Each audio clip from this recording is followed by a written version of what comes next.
믿을 수 없는 일이 벌어졌습니다. 세계 최강국들이 수십 년간 실패했던 과제를 지도에서 찾기도 힘든 작은 나라가 단숨에 해결했습니다. 누구도 불가능하다고 했던 사막 농업, 뜨거운 모래벌판 위에 푸른 농장이 자라났습니다. 이제 석유왕국 사우디의 왕실은 그들의 미래를 뜻밖의 국가, 바로 대한민국에 맡기고 있습니다. 그 믿을 수 없는 오늘의 사연 지금 바로 시작합니다. 안녕하세요.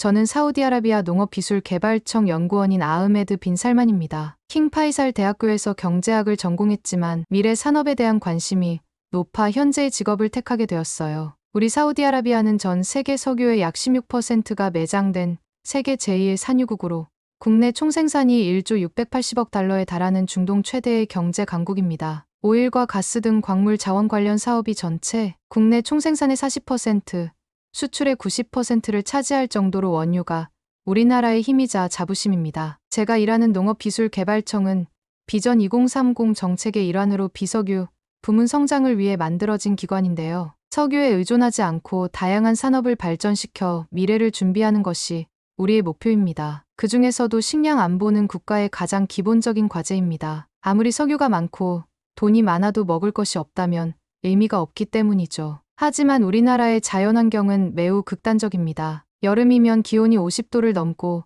모래 폭풍이 불어닥치는 건조한 사막이 국토의 대부분을 차지합니다. 이런 환경에서 농사를 짓는 것은 거의 불가능에 가깝습니다. 그래서 우리는 지금까지 수십억 달러를 들여 외국에서 식량을 수입해왔어요. 세계 어느 나라보다 풍요로운 나라임에도 가장 기본적인 식량 조달 현실은 항상 저를 부끄럽게 만들었습니다. 그동안 우리는 미국과 유럽의 선진 농업 기술을 도입하려 했지만 참담한 실패만 맛보았는데 그들의 기술은 우리의 극한 환경에 전혀 맞지 않았고 무엇보다 물 부족 문제를 해결하지 못했습니다. 미국의 대규모 관계 시스템은 수백만 달러를 쏟아부었지만 단 3개월도 지속되지 못하고 모래폭풍에 망가져 버렸어요. 유럽의 첨단 온실 시스템은 우리 사막의 열기를 견디지 못하고 내부 온도 제어에 실패했습니다. 수십억 달러를 들이고도 실패를 거듭하면서 우리는 점점 무력감에 빠져갔습니다. 어쩌면 사막에서의 농업은 신의 영역이고 인간의 기술로는 불가능한 일인지도 모른다는 생각마저 들었습니다. 그러던 어느 날 청장님께서 저를 사무실로 급히 부르셨습니다. 아흐메드,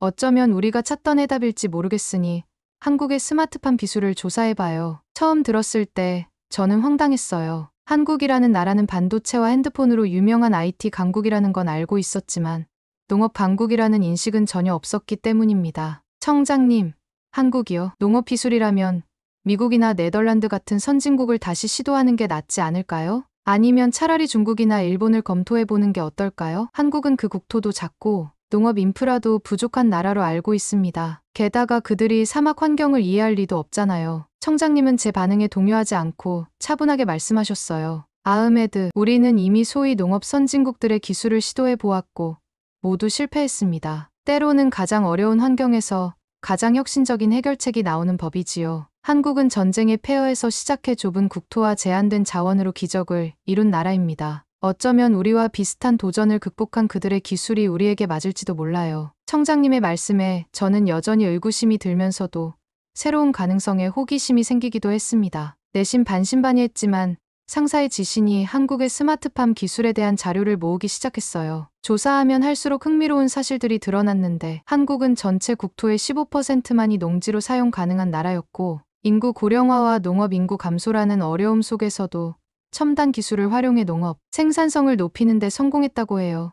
특히 눈에 띄는 것은 극소량의 물로 작물을 재배하는 수경, 재배 기술과 1년 내내 기후와 상관없이 작물을 생산할 수 있는 인공지능 환경 제어 시스템이었습니다. 이 기술이 정말 사우디의 문제를 해결할 수 있을까요? 회사 내부에서는 한국 스마트팜 기술에 대한 회의적인 목소리가 높았습니다. 또 실패하면 어쩌지? 예산은 한정되어 있는데. 서구의 기술도 실패했는데 한국이라고 다를까? 동료들의 의심어린 시선 속에서도 저는 조사를 계속했고 마침내 청장님의 승인 아래 연구팀을 꾸려 한국 방문이 결정되었어요. 솔직히 말하면 저도 내심 의구심이 있었습니다. 세계 최대 산유국인 우리가 작은 아시아 국가의 기술을 배우러 간다는 사실이 자존심 상했고 이전의 모든 프로젝트가 실패했던 것처럼 이번에도 실패하면 어쩌나 하는 두려움도 있었어요. 며칠 동안 준비를 마치고 팀원들과 걱정스러운 마음으로 한국행 비행기에 몸을 실었습니다. 농업 강국도 아닌 한국이 무슨 기술이 있겠어 하는 마음이 컸지만 동시에 새로운 나라를 경험한다는 설렘도 있었어요. 공항에서 우리를 맞이한 사람은 한국농촌진흥청의 김현우 연구원이었습니다. 그는 방문 일정을 간략히 설명해 주었습니다. 아흐메드 씨,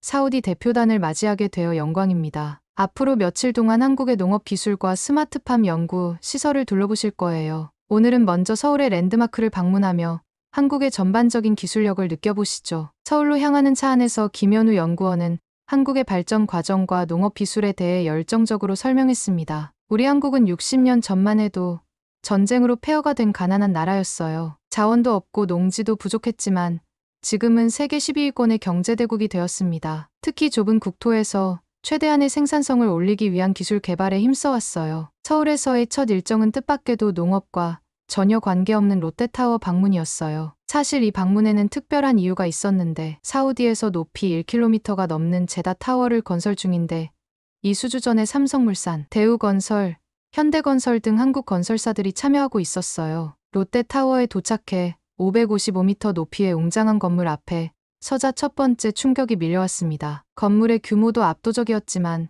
더 놀라운 것은 그 정교함과 세련미였습니다. 특히 높은 고층 건물 내부의 정밀한 시스템, 초고속 엘리베이터, 그리고 창문이 열리지 않는 구조로 자체 환풍 시스템을 통해 공기를 정화하는 기술이 인상적이었어요. 이런 기술은 모래바람이 많이 부는 우리 사우디에 꼭 필요한 시스템이었습니다. 다음 날 우리 팀은 경기도에 위치한 한국 스마트팜 연구 단지를 방문했어요. 여기서 두 번째 충격을 맞이했는데 거대한 유리 온실 안에 들어서자 믿을 수 없는 광경이 펼쳐졌어요. 사막보다 더 극단적인 환경으로 인공적으로 조성된 공간 안에서 초록빛 채소들이 빽빽하게 자라고 있었습니다. 토양이 없이 최소한의 물로 작물이 자라나는 모습은 마치 과학 영화의 한 장면 같았어요. 이곳의 모든 환경 요소는 인공지능이 실시간으로 모니터링하고 제어합니다. 김현우 연구원의 설명에 저는 입이 다물어지지 않았습니다. 온도, 습도, 이산화탄소 농도, 광량까지 작물이 필요로 하는 최적의 조건을 자동으로 유지하는 시스템은 우리가 상상했던 것보다 훨씬 정교했습니다. 설명을 들으며 우리 팀 모두가 귀를 의심했습니다. 중동의 가장 심각한 문제인 물 부족을 해결할 수 있는 기술이 눈앞에 있었던 것입니다. 다음으로 안내받은 곳은 수직 농장이었습니다. 10층 높이의 선반에 푸른 작물들이 LED 조명 아래 자라고 있었고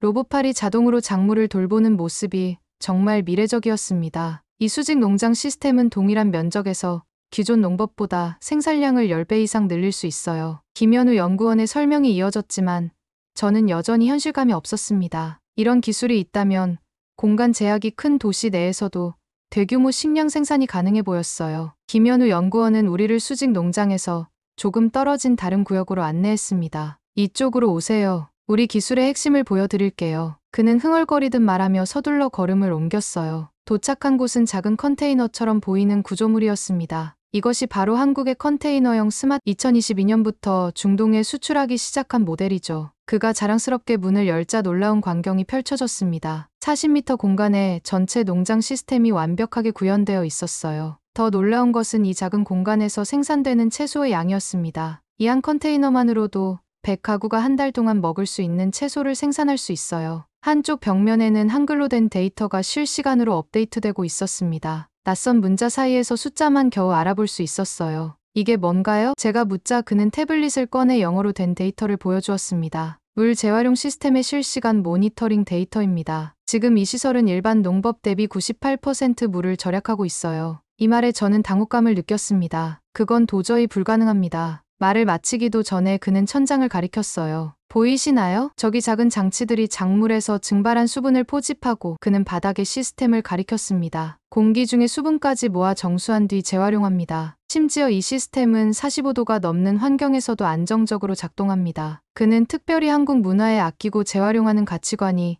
이 기술의 근간이라고 강조했어요. 우리는 자원이 부족한 나라였기에 항상 효율성을 중요시해 왔습니다. 하나의 물방울도 낭비하지 않는 마음가짐이 이런 혁신을 만들어냈죠. 제 동료 중 한 명이 의문을 제기했습니다. 이런 시스템이 사우디의 모래 폭풍과 같은 극한 환경에서도 견딜 수 있을까요? 김현우 연구원은 용기 있게 대답했어요. 물론입니다. 이 컨테이너형 특수 필터링 시스템이 있어 외부 환경으로부터 완벽하게 보호됩니다. 실제로 UAE에 설치된 시스템은 극심한 모래 폭풍 속에서도 안정적으로 작동했습니다. 그는 영상을 보여주었습니다. 모래폭풍이 휘몰아치는 사막 한가운데의 컨테이너, 그리고 그 내부에서 싱싱하게 자라고 있는 채소들. 이 장면을 보며 저희 팀 모두는 경악을 금치 못했어요. 이것은 단순한 기술이 아니라 사막의 환경을 완전히 뒤집는 혁명이었습니다. 이미 우리 연구소에서는 인공적으로 사우디보다 더 극단적인 환경을 만들어 테스트했고 모든 지표가 명확하게 긍정적인 결과를 보여줬어요. 저는 더욱 구체적인 데이터를 요청했고 김현우 연구원은 세부적인 운영 현황과 경제성 분석 자료를 공유해 주었습니다. 물 절약, 에너지 효율성, 생산량, 유지 비용 등 모든 측면에서 기존 농법보다 월등했습니다. 그것은 경제적 측면에서의 효율성이 있습니다. 식량 안보 측면에서도 큰 의미가 있어요. 수입에 의존하지 않고 자체 생산이 가능하니까요. 스마트팜 견학을 마친 후 우리는 작은 시식 공간으로 안내받았습니다. 그곳에서 생산된 신선한 채소와 과일들을 맛볼 수 있었는데 토양 없이 물만으로 자란 작물이라는 사실이 믿기지 않을 정도로 맛과 영양이 뛰어났습니다. 이게 정말 수경 재배로 자란 건가요? 제 의문에 김현우 연구원은 자신 있게 대답했어요. 네, 오히려 토양 재배보다 더 정밀하게 영양분을 공급할 수 있어 맛과 영양 모두 뛰어납니다. 게다가 농약이나 화학 비료를 거의 사용하지 않아 친환경적입니다. 연구단지를 나오면서 저는 한국에 대한 제 편견이 완전히 무너졌다는 것을 느꼈습니다. 석유 강국인 우리 사우디가 넘볼 수 없는 위치에 있다고 생각했던 저의 오만함이 부끄러워졌어요. 저녁 식사 자리에서 김현우 연구원은 한국의 기술 발전 과정에 대해 더 자세히 이야기해 주었습니다. 한국은 천연 자원이 거의 없는 나라예요. 그래서 사람이 가장 중요한 자원이라고 생각하며 교육과 기술 개발에 투자해 왔습니다. 어떤 문제든 해결할 수 있다는 도전 정신이 우리의 핵심 가치죠. 그의 말을 들으며 저는 우리 사우디도 석유 이후의 시대를 준비해야 한다는 생각이 강하게 들었어요. 호텔로 돌아오는 길에 우리 팀원들 사이에서도 변화가 감지되었습니다. 처음에는 회의적이었던 동료들도 이제는 흥분된 목소리로 한국의 기술에 대해 논의하고 있었어요. 이 기술을 우리 사우디에 도입한다면 정말로 사막에서 농사를 지을 수 있을지도 모르겠어. 대화 속에서 희망의 씨앗이 자라고 있음을 느꼈습니다. 한국에서의 마지막 날, 가방을 챙기는 제 마음은 묘한 아쉬움으로 가득 찼습니다. 짧은 시간이었지만 한국의 기술과 문화는 제 생각의 지평을 완전히 바꿔놓았어요. 비행기 안에서 저는 수집한 자료들을 꼼꼼히 살펴보았습니다. 스마트팜의 설계도, 운영 매뉴얼, 데이터 분석 자료까지. 한국에서 얻은 모든 정보가 머릿속에서 정리되기 시작했어요. 미래 성장 가능성을 고려하면 스마트팜 기술은 단순한 농업 혁신을 넘어 사우디의 전체 경제 구조를 바꿀 수도 있을 것 같았습니다. 학문적 경력을 쌓아온 저로서는 이론과 현실을 연결하는 이런 프로젝트가 흥미진진하게 느껴졌어요. 이제 무엇을 하실 계획인가요? 옆자리에 앉은 동료가 물었습니다. 바로 실행에 옮겨야 해요. 세계의 흐름은 기다려주지 않습니다. 제 대답에 동료들도 고개를 끄덕였어요. 이제 우리는 모두 같은 비전을 공유하고 있었습니다. 석유에 의존한 경제에서 기술 중심 경제로의 전환. 그 중심에 스마트팜이 있을 것이라는 확신이 들었어요. 리야드 공항에 도착하자마자 저는 청장님께 보고를 드리기 위해 서둘러 사무실로 향했습니다. 어땠나? 아흐메드 청장님의 첫 질문이었어요. 청장님, 우리가 생각했던 것보다 훨씬 놀라운 기술이었습니다. 저는 흥분된 목소리로 한국에서 본 모든 것을 상세히 보고했습니다. 건조한 환경에서도 작동하는 물, 재활용 시스템과 극한 조건에서 테스트된 컨테이너형 스마트팜에 대해 강조했습니다. 청장님은 제 보고를 주의 깊게 들으시더니 결단을 내리셨어요. 바로 시범 단지를 추진합시다. 이 결정은 현실적인 인정에서 비롯된 것이었습니다. 우리가 아무리 석유 강국이라 해도 식량 안보와 물 부족 문제는 피할 수 없는 도전이었어요. 2달 후 리야드 외곽 사막 한가운데 우리의 첫 스마트팜 시범 농장이 세워졌습니다. 모래와 바위뿐인 황량한 대지 위에 미래의 농장이 세워진다는 것은 아이러니하게도 희망찬 광경이었어요. 한국에서 기술자들이 파견되어 우리 팀과 함께 시설을 구축했고 설계부터 시공까지 모든 과정에서 한국의 기술력과 사우디의 현지 지식이 결합되었습니다. 첫 번째 큰 도전은 생각보다 빨리 찾아왔는데 시스템이 가동된 지 2주일 만에 태양광 패널이 사우디의 강렬한 햇빛을 견디지 못하고 과열되기 시작한 것입니다. 한국에서 테스트했던 환경보다 훨씬 더 뜨겁습니다. 한국 기술자가 우려를 표했습니다. 내부 온도가 급격히 상승하면서 시스템 전체가 위험에 처했습니다. 작물들이 견디지 못할 거예요. 저는 당황했지만 곧바로 해결책을 찾기 위해 팀을 소집했고 기술진과 함께 밤새 회의를 하며 대안을 논의했습니다. 태양을 직접 반사하는 차열막을 추가하고 냉각수를 순환시켜 과열을 방지하는 시스템을 도입해야 합니다. 한국 엔지니어의 제안이었어요. 우리는 즉시 필요한 장비와 재료를 공수했고 밤낮 없이 작업했습니다. 개선된 시스템은 사우디의 강렬한 태양 아래에서도 안정적으로 작동했고 온도가 적정선으로 유지되기 시작했습니다. 작물들도 다시 생기를 찾았어요. 그러나 더 큰 시험은 아직 남아 있었어요. 모래 폭풍이 오는 계절이 다가온 것입니다. 이 시설이 모래 폭풍을 견딜 수 있을까요? 저는 한국 기술자에게 물었습니다. 특수 필터링 시스템을 강화했고 외벽도 이중으로 보강했습니다. 견딜 수 있을 거예요. 그의 말은 자신감이 넘쳤지만 저는 여전히 불안했어요. 사우디의 모래폭풍은 그 어떤 구조물도 쉽게 파괴할 수 있었기 때문입니다. 모래폭풍이 오기 시작했을 때 우리는 모두 시설 안에서 밤을 지새웠습니다. 바깥은 완전한 황색 안개로 뒤덮였고 폭풍의 소리는 마치 거대한 짐승의 포효와 같았어요. 밤새 지속된 모래폭풍이 지나간 후 우리는 조심스럽게 시설 상태를 확인했습니다. 외부는 모래로 덮여 있었지만 놀랍게도 내부는 완벽하게 보존되어 있었어요. 작물들은 모래 폭풍이 있었다는 사실조차 모른 채 싱싱하게 자라고 있었습니다. 그리고 마침내 기적 같은 순간이 찾아왔어요. 시범 농장 가동 석 달 만에 첫 수확이 이루어진 것입니다. 상추, 토마토, 오이 등 다양한 채소들이 사막 한가운데서 자라나 수확을 맞이했습니다. 이게 가능하다니 믿을 수 없군요. 농업개발청 고위 관계자들이 방문했을 때 한 말이었어요. 특히 50도가 넘는 극한의 더위와 모래폭풍이 몰아치는 환경에서도 신선한 작물이 생산된다는 사실에 모두가 경이로움을 금치 못했습니다. 왕실 관계자들도 직접 시설을 방문했어요. 이것은 단순한 실험이 아니라 우리 사우디의 미래입니다. 한 왕자님의 말씀에 저는 깊은 자부심을 느꼈습니다. 우리가 석유만 의존하지 않고 기술 혁신을 통해 식량 안보를 확보할 수 있다는 가능성을 증명한 것이니까요. 이 작은 시범 농장은 큰 변화의 시작점이 되었습니다. 아흐메드, 자네가 한국에 가서 이 기술을 배워온 것은 우리나라의 미래를 위한 중요한 일이었네. 청장님의 말씀에 저는 가슴이 벅차 올랐어요. 이제 우리는 더 큰 규모의 스마트팜 단지를 계획하기 시작했습니다. 단순한 식량 생산을 넘어서 연구와 교육의 장으로, 그리고 사우디 청년들에게 새로운 일자리를 제공하는 산업으로 발전시킬 계획이었어요. 한때는 불모지로 여겨졌던 사우디의 사막이 이제는 혁신의 터전이 되고 있었습니다. 이를 지켜보며 저는 생각했어요. 때로는 가장 어려운 환경에서 가장 혁신적인 해결책이 나온다던 청장님의 말씀이 새삼 와닿았습니다. 시범 농장의 성공은 예상을 뛰어넘는 파급 효과를 가져왔는데 첫 수확 소식이 언론을 통해 퍼지자 전국적인 관심이 집중되었습니다. 사막에서 농사를 짓는다고요? 많은 사람들이 놀라워했어요. 특히 물 부족으로 고통받던 다른 지역에서도 우리 프로젝트에 대한 문의가 쇄도했고 전국 각지로 스마트팜을 확대할 계획이 구체화되기 시작했습니다. 리야드 외곽에 대규모의 스마트팜 산업 단지를 조성하겠습니다. 정부의 발표에 국민들은 열광했습니다. 석유는 풍부했지만